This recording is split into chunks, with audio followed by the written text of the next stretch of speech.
And mga farm lahat, nagsettle na po yung mga buyer natin. Ano po? At yun, yung ibang buyer po, pumunta na po dito sa beach. Ano po? At nag-camping po sila. Taga Sariaya, Quezon po. Ayan, sinamahan po natin. Sila po yung buyer natin sa lot 6. Ayan, so sobrang na-enjoy din naman po nila.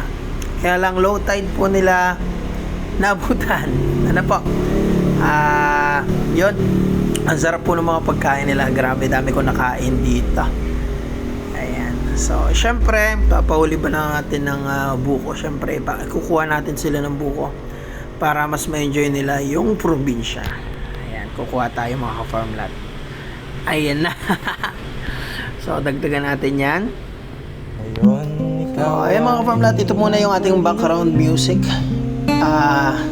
Copyright na naman tayo nito. Walang kita ang YouTube channel natin.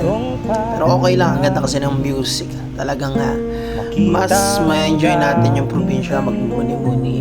Napakagandang retirement plan yung mga gantong places na po. Lalo kung mga flatland tapos tabing beach pa.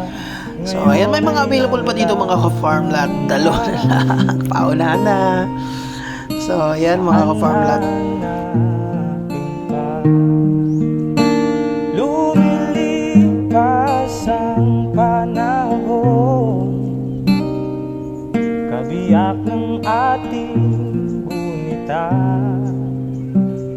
ang mga puno, halaman, bakit kailangan lumisan? Ito na may tsura dito mga farm lot pag high tide dito sa pwesto natin kanina. Ayan, pinakita ko. So, ibang video na po ito. Kasama po natin dito yung buyer natin from abroad po. Nung umuwi siya, ayan, siya po yung buyer sana ng lot 4 pero lumipat po siya sa lot 8. Dami So, enjoy po nila yung paliligo dito. Mga isda. Ayan, natutuwa po sila dun sa mga isda. Yung lagi natin nakikitang isda dito, andyan na naman sila.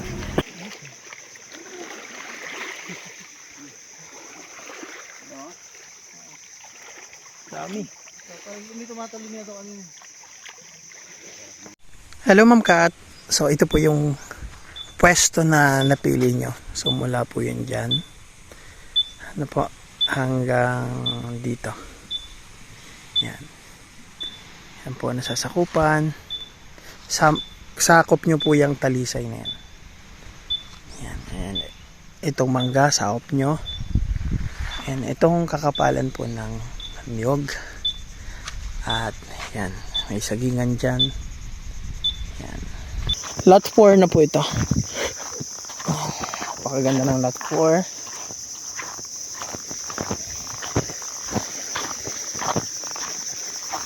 Yan. Lot 4 po ito. Yan. So yan po yung sasakyan ng buyer natin today. Lot 4. Ganda ng lot 4 oh. Ganda ng buhangin. So ayan mga farm lahat, hanggang dito na lang muna yung ating video at maraming salamat po sa inyong pananood. And update lang po ito mga ka-farm lahat. And dagsang biyaya po sa inyo and magandang buhay po.